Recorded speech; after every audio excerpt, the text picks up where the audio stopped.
had to get my wisdom teeth taken out, I unfortunately wasn't put under. So I get there, sit in the chair, and they hand me a remote, giving me the toughest choice I've ever had to make. What does one watch while getting his teeth physically pulled from his body? You go towards movies, right? But you can't watch a movie you've already seen. Otherwise, the memory of that movie would forever be tainted. After looking around the movies for a little bit, I found one I thought I might like. And with that, I turn on the notebook and I'm finally ready. Ready for the most horrific, painful, most mentally taxing procedure I've ever had. And they were getting my teeth pulled out.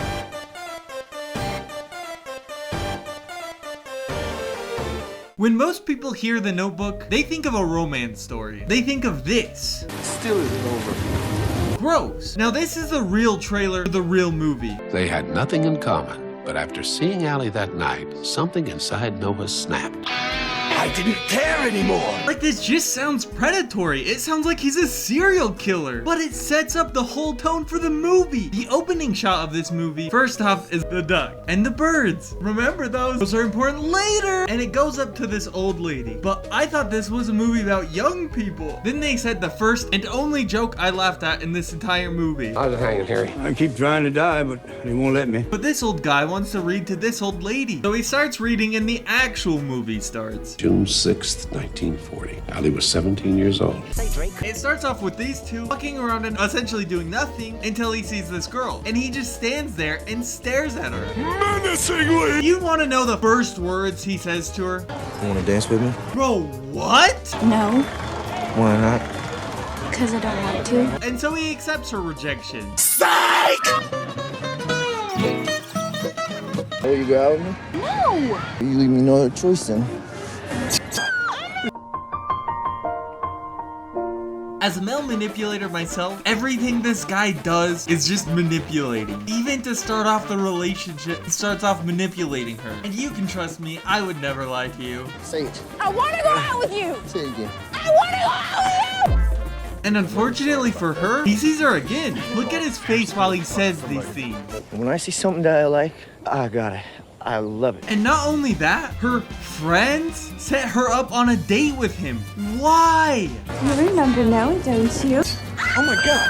I remember. Yeah? So they watch the movie, and at the end of it, they decide to walk home. She has known him for 1 day, and the only interaction was this.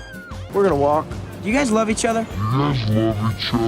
What? It has been 12 minutes into the movie. Oh, I get it. You guys do love each other. But this allows our two characters to get to talk and know each other. But we learned that she's always busy. And his response to this, I always figured you were kind of free. what do you mean you always assumed she was free? You had known her for 2 days. I am free. And she's so free that they lay in the middle of the road.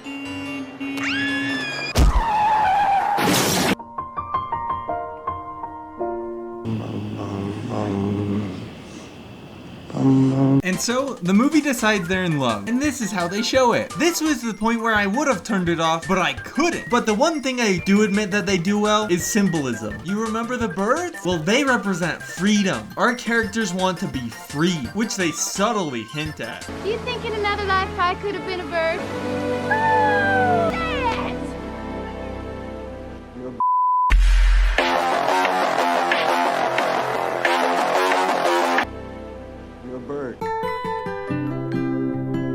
But not all relationships are perfect, which this movie points out. They fought all the time. But they decide making out isn't good enough. They need more. They break into an abandoned mansion, play the worst piano piece I've ever heard, and then, yeah. Which at this moment, I was sitting in the dentist's office praying that they wouldn't look up because it's so uncomfortable. But her parents don't like that. I love him. You are 17 years old. You don't know anything about love. Oh, and you do? Which they then decide they can't be together because she's going to New York for school and he's gonna stay there. And you can come with me. To New York? What am I gonna do in New York? There's two things you can do in New York. See me one break. I'm saying we see how it goes later on. She maturely accepts his breakup. Psych!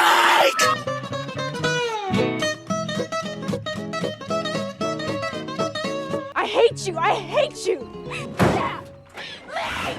No, just wait a minute. We're not really breaking up. But their relationship is over. She goes to New York to study, while he, like a true heartbroken man, joins the army, baby. Let's go! And while he was doing that, she becomes a nurse and meets somebody where, in their words, Allie was surprised how quickly she fell in love with Lon Hammond. and they quickly get engaged. But, uh-oh. The very moment she said yes, Noah's face came to her mind. And while she's doing this, he returns from the war. And one day, he sees her again. Stop the bus! She's with this dude now. Movie over. I need to get away. I need to take care of a few things. She does this all while he's being as supportive as he possibly can. Take your time, do whatever you need to do. All he cares about is making sure she's okay. And all she cares about? I love you. Liar! So she goes and visits him, which is so romantic. Except for the part where she's engaged.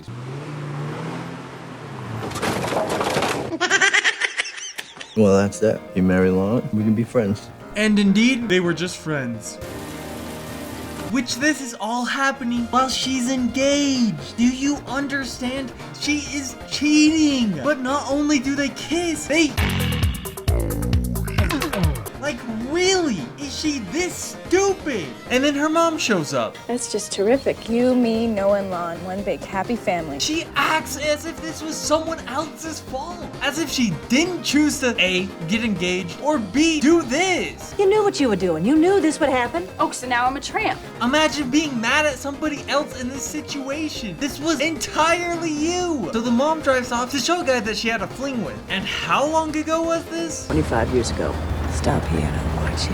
Trying to picture how different my life might have been. And this is the biggest problem with the movie. They're just perpetually stuck in a land of what ifs. Always wondering what could have been rather than where they are now. Rather than try to improve any situation, they simply just wish they were in another situation. So you make love to me, and then you go back to your husband? But honestly, they're made for each other. They're both terrible people. Now I hate you. If you leave here, I hate you. Got him? Would you just stay with me? What for? Look at us. We're already fighting. Why would you want a relationship where you fight all the time? I'm not afraid to hurt your feelings. So it's not gonna be easy. We're gonna have to work at this every day, but I wanna do that because I want you. I want all of you, forever. You and me, every day. No matter what I do, somebody gets hurt. It's almost as if there's a consequence to your actions. It's not that simple. What do you want?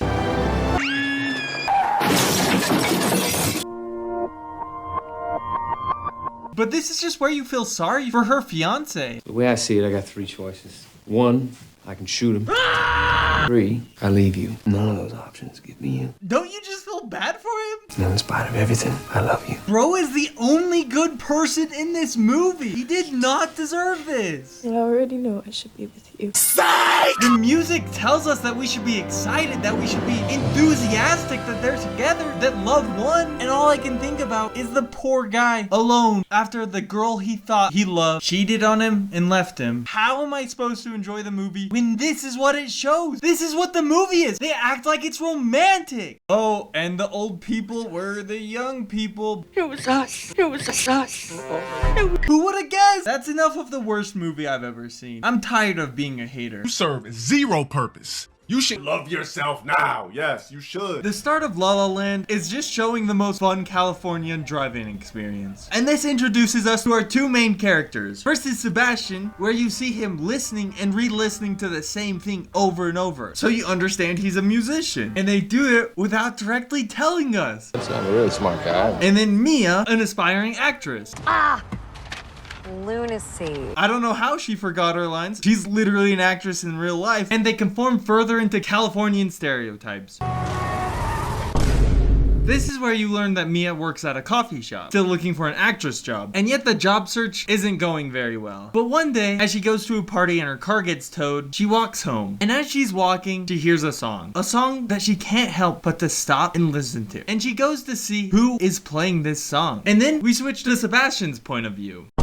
And this is when we learn how truly obsessed he is with jazz. I don't think I'm gonna like her. Does she like jazz? And for a film about music, it uses it really well. Like in this scene, where it goes from diegetic playing from the piano, then transitioning into the next scene, with it as the background music. A pretty cool choice. And all the shots of him playing the pieces he's supposed to play, the camera's far off, showing how he's disconnected from what he's doing. But as soon as he starts playing jazz, it's a close-up on him. It's a personal feeling. And I always like the effect where they dim all the other lights and put the spotlight on him, showing how in that moment, this is the only thing that matters to him. This is the only thing he sees. But as he finishes the song, reality hits. And nothing's more real than losing your job. And as he walks away, he's literally me.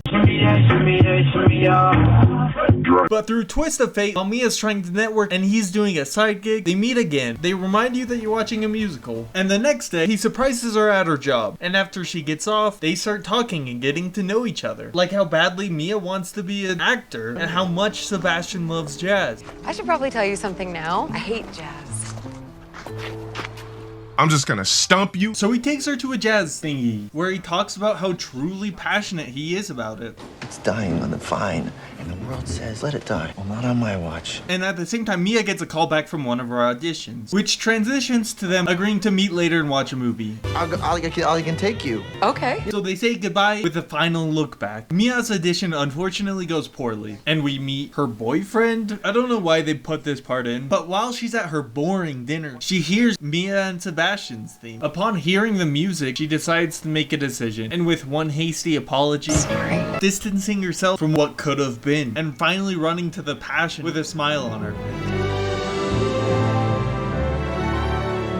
She then romantically ruins the viewing experience for everyone involved, which I guess they were made for each other. But after a technical mistake ruins their kiss, they go to the closed planetarium, where after a little dance and flying in the clouds and space itself, they finally kiss. Which, fun fact, this part's reversed to make it look smoother, which is pretty cool. But their relationship only continues to grow.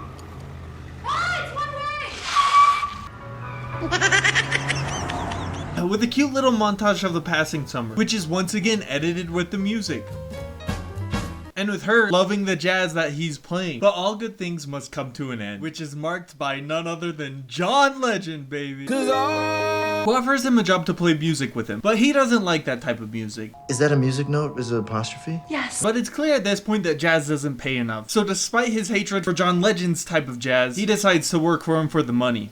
What is wrong with you? Why are you green? But everything seems to be looking up. Sebastian works for John Legend, Mia quits her job and starts working on her play full time. In every aspect, they're seeing success, besides one important one. Long nights at the show and not spending enough time together is starting to take its toll. But still, they press on. And Mia goes to one of Sebastian's concerts. This is when Mia realizes that this jazz isn't like the jazz that Sebastian loves. But time presses on, where Sebastian reveals that he's going to be going on tour. Boise? Really exciting. I wish I could. This is also where they say my favorite quote of all time. People will want to go to it because you're passionate about it, and people love what other people are passionate about. And at this point, Sebastian's trying to trick himself that what he's doing is what he's always wanted to do. That he gets to play jazz. That's his dream. But Mia disagrees. You had a dream that you followed, that you were sticking to. This is the dream. This is not your Guys like dream. me. Which I've always loved. I like that when Sebastian's struggling with his dream, Mia helps him with it. Mia points out that this wasn't the dream that he had. When he falls flat, she helps pick him up. The argument is heated, leaving Mia to walk out. But the show must go on. And unfortunately, due to scheduling problems, while Sebastian's taking pictures for his band, Mia is doing her play. And Sebastian just doesn't have time to get there in time. And the acting right here is phenomenal. I'm sorry.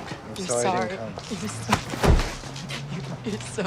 At this point, Mia's exhausted of trying and failing and failing. She just wants to be done. Don't blame me for It's not over. I'm done embarrassing myself. I'm done. She drives to her childhood home, and at the same time, Sebastian gets a call from somebody who wants to talk to Mia. And so... But after trying so many countless times, Mia's just done. So Sebastian accepts her rejection. Psych! What? What? What? Shh, stop. No! And he uses his charisma and words to convince her to go to the audition. You're a baby. Where she sings from her soul about her experience, about why she loves what she loves, about her passions. After she gets the job, they talk, and she drops the most devastating line. I'm always gonna love you. She pops old, which brings us to 5 years later. Mia visits the coffee shop she once worked at, now the actress that she always wanted to be. Sebastian now finally bought the club, letting him play jazz how he always wanted. Mia now has a husband and a kid. Sebastian has no one. He's just like me for real. But one night, while Mia's on a date night, what would fate have it but this? Is that a music note? Is it an apostrophe? Yes. So they go and sit down, and Sebastian, in the middle of introducing everyone, sees Mia once again, and in words to everybody in the room, but especially to one person, he says, Welcome to Seb's. He slowly starts to play the piano. And under the guise of the music, we enter the land of what if. A make-believe world that everything that could have gone right did. That they stayed together. Under the spell of the music, they sit together and imagine the life that they could have had. But as the music starts to slow, we're brought back to the harsh truth of reality. And as she starts to go, she looks back one last time. They meet each other's eyes. There's no resentment. They're happy for each other. They're proud of one another. The things that they had worked so hard for finally became true at the cost of one another. And with a nod from both of them, they move on. La La Land is a story about two people who fall in love. Their passion is what drove them together, and it's ultimately their passion that pulls them away. It tells us that it was never a waste to love, that it was never a waste to be passionate, that maybe there is a wrong time and a place, even if that is their person. They pushed one another to achieve their dreams and follow their passions. La La Land brings up the idea that sometimes what it means to love is to let go.